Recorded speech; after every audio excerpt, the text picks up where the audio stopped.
বন্ধুরা, আশা করি তোমরা সকলে ভালো আছো। তোমাদের জন্য নিয়ে এসেছি একটি গুরুত্বপূর্ণ আধার সম্পর্কিত ভিডিও, যা তোমাদের সকলেরই অত্যাবশ্যকীয় প্রয়োজন। এবং এই ভিডিও দেখে তোমাদের যাদের প্রয়োজন তারা অবশ্যই সেই কাজটা করে ফেলো এবং আমার চ্যানেলটিকে সাবস্ক্রাইব করো। তো সর্বপ্রথম তোমরা মাই আধার সেকশনটা তোমাদের মোবাইল বা ল্যাপটপে অন করে নেবে। অন করার পর দেখতে পাচ্ছ তোমরা ওয়েলকাম টু মাই আধার, এই অপশানটাতে নিচের দিকে দেখো report date of family member, মানে তোমাদের ফ্যামিলিতে যদি কোনো মৃত ব্যক্তি থাকে তো তার আধার কার্ডটা তোমরা ডিঅ্যাক্টিভেট করবে কিভাবে বা করা প্রয়োজন সেটা এক্ষুনি তোমাদেরকে আমি দেখিয়ে দেবো। তো সর্বপ্রথম তোমরা লগ ইন সেকশানটা দেখতে পাচ্ছ। তো মৃত ব্যক্তি, যেই ব্যক্তি মারা গেছে তার ছেলে কিংবা মেয়ে বা কোনো এনি রিলেটিভ, তারা এই কাজটা করতে পারবে। তারা তাদের নিজস্ব আধার কার্ড দিয়ে সর্বপ্রথম এন্টার আধার, তারা সেটা লগ ইন করতে হবে নিজস্ব আধার দিয়ে। তো এন্টার আধার নাম্বার, তো এই অপশানটাই তোমরা তোমাদের আধার নাম্বারটা লিখে ফেলো। আমি পুট করে ফেলছি। তো লেখার পর নিচে দেখতে পাচ্ছ ক্যাপচার অপশান। তো ক্যাপচার অপশানটা তোমরা ক্লিক করো। ক্লিক করে তোমরা দেখে দেখে ক্যাপচারটা ফিল করো। ক্যাপচারটা ফিল করার পর লগ ইন উইথ ওটিপি, এই অপশানটা দেখতে পাচ্ছ, এই অপশানটাই ক্লিক করো। ক্লিক করার পর তোমরা তোমাদের যে আধারের রেজিস্টার ওটিপি, যে নাম্বার তোমাদের রেজিস্টার নাম্বার রয়েছে সেই নাম্বারে একটা ওটিপি যাবে। সেই ওটিপিটা তোমরা মোবাইল দেখে এখানে পরস্পর পুট করো। পুট করার পর নিচে যে লগ ইন সেকশান দেখছো সেই অপশানটা ক্লিক করো। ক্লিক করলে তোমরা তোমাদের আধার অপশানে লগ ইন হয়ে যাবে।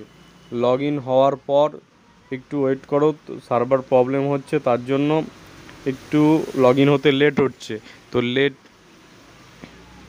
হ্যাঁ বন্ধুরা, লগ ইন হয়ে গেছে।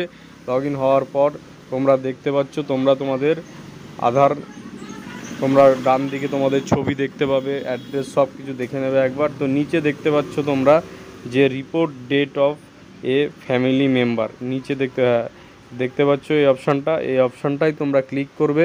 ক্লিক করার পর তোমাদের সামনে একটা ফর্ম উঠে আসবে। ফর্ম উঠে আসার পর তোমাদের ফর্মটা সম্পূর্ণ ফিল আপ করতে হবে এবং ফিল আপ করে তোমাদের সাবমিট করতে হবে। তো কীভাবে ফর্মটা ফিল আপ করবে আসো তোমাদের দেখিয়ে দিচ্ছি।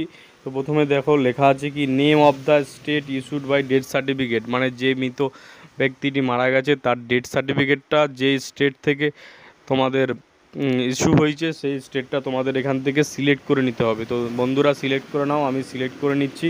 তোমাদের পছন্দ মতো তোমাদের যে স্টেট সেই স্টেট তোমরা সিলেক্ট করে নেবে। সিলেক্ট করার পর দেখতে পাচ্ছ নিচে Aadhaar number of the deceased person. তো Aadhaar number of deceased person মানে যে মৃত ব্যক্তি, সেই মৃত ব্যক্তির তোমাদের যে আধার নাম্বারটা রয়েছে সেটা এখানে পরপর পুট করে দিতে হবে। তোমরা আধার কার্ডটা দেখে পরস্পর নাম্বারটা এখানে লিখে ফেলো। লেখার পর নিচে দেখছো ডেট রেজিস্ট্রেশন নাম্বার, তোমাদের যে ডেট সার্টিফিকেট রয়েছে সেখানে দেখবে রেজিস্ট্রেশন নাম্বার বলে একটা অপশান রয়েছে। সেই অপশানটা দেখে দেখে তোমরা এখানে পরস্পর লিখে নাও। লেখার পর তোমরা নিচে দেখতে পাচ্ছ name of the decrease person death certificate, মানে যেই ব্যক্তি মারা গেছে বা যার নামে আধার কার্ডটা আছে সেই ব্যক্তির নামটা এখানে তোমরা পরপর লিখে দেবে। লেখার পর নিচে দেখতে পাচ্ছ ব্যক্তিটি জেন্ডার মেল না ফিমেল সেটা তোমরা সিলেক্ট করবে।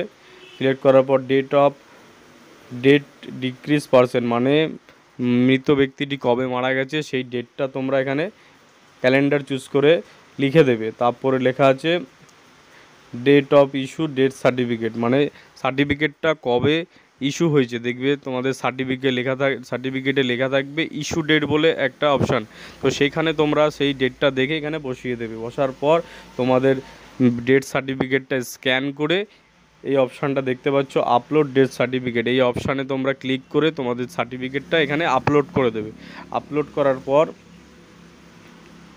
নিচে দেখতে পাচ্ছ ইনফরমেশান রিলেশন উইথ ডিক্রিজ, মানে যে ব্যক্তিটি আধার লগ ইন করেছে সেই ব্যক্তির সঙ্গে মৃত ব্যক্তির যে রিলেশান সেই রিলেশানটা এখানে লিখতে হবে। তো ফাদার হলে ফাদার, তোমাদের মাদার হলে মাদার বা লিগ্যাল গার্ডিয়ান যেটাই হবে তোমরা সেটা সিলেক্ট করে নেবে। সিলেক্ট করার পর এই অপশানটিতে টিক করবে। টিক করে তারপরে যে সাবমিট অপশানটা দেখতে পাচ্ছ এই সাবমিট অপশানটায় ক্লিক করবে, তাহলেই তোমাদের ফর্মটা সাবমিট হয়ে যাবে এবং দেখবে একটা নাম্বার তোমরা পাবে সেই এস দিয়ে, এসের পরে 27টা ডিজিটের একটা নাম্বার, সেই ডিজিটের নাম্বারটা তোমরা লিখে রাখবে বা তোমাদের মোবাইলে ছবি তুলে রাখবে। তো কীভাবে তারপরে তোমরা সেটা স্ট্যাটাস চেক করবে তোমাদের দেখিয়ে দিই। স্ট্যাটাস চেক করতে গেলে তোমাদের সর্বপ্রথম তোমাদের যে আধার লগ ইন করেছো সেই অপশানটা থেকে তোমাদের লগ আউট করে বেরিয়ে যেতে হবে। তো আমি লগ আউট করে বেরোচ্ছি, তোমরাও লগ আউট করে বেরো। লগ আউট করে বেরিয়ে তোমরা দেখো নিচের দিকে নামাও, এখানে দেখো চেক ডিক্রিজ আধার ডিঅ্যাক্টিভেশন স্ট্যাটাস, মানে তোমরা যেই ফর্মটা ফিল আপ করেছো সেটার স্ট্যাটাস দেখবে। কীভাবে না, এই দেখো এস দিয়ে তোমাদের 27 ডিজিটের যে নাম্বারটা এখানে পরপর তোমরা লিখে দেবে, লিখে ক্যাপচারটা ফিল আপ করবে। ফিল আপ করে তোমরা দেখতে পাচ্ছ সাবমিট অপশান, এই সাবমিট অপশানটা ক্লিক করলেই তোমাদের যে ফর্মটা ফিল আপ করেছো তার স্ট্যাটাস তোমরা দেখতে পাবে।